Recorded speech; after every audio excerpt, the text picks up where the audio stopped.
ఈరోజు మనము పరోపకారం గురించి ఒక చిన్న కథ చెప్పుకుందాము. శివరామపురంలో శివయ్య, సీతమ్మ అనే దంపతులు ఉండేవారు.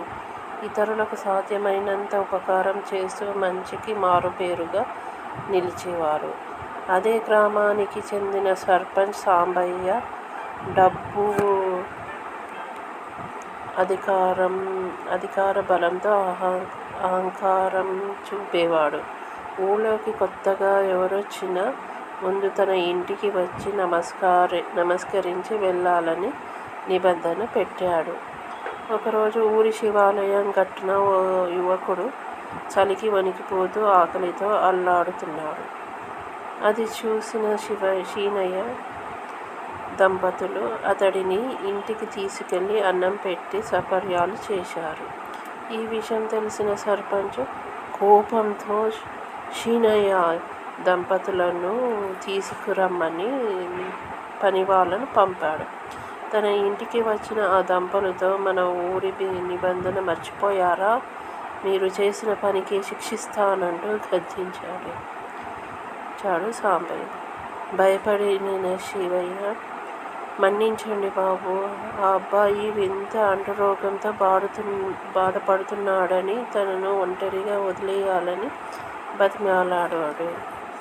ఆ మహమ్మారి వల్ల కాలేజీ నుంచి పంపించేశారని, తన తండ్రికి ముఖం ఎలా చూపించాలో తెలియడం లేదని బాధపడ్డాడు అని వివరించాడు.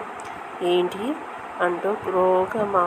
సరే అతని నా దగ్గరకు రానియొద్దు, ఊళ్ళో నుంచి తొందరగా పంపేయండి అన్నాడు సాంబయ్య.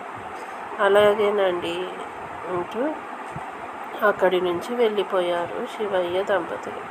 ఇంతలో పట్నంలో చదువుకుంటున్న తన కొడుక్కి సాంబయ్య పంపిన మనీ ఆర్డర్ తిరిగొచ్చింది.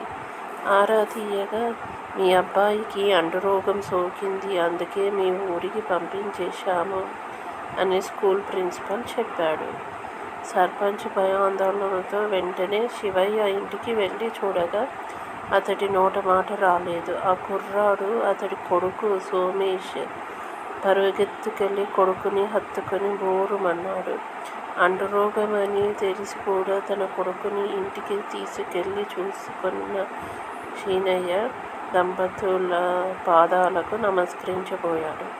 వాళ్ళు ఒక్క అడుగు వెనక్కి జరిగి, బాబు, ఈ జన్మ దేవునిచ్చింది, పరోపకారంతోనే దేవుణ్ణి చేరుకోగలం.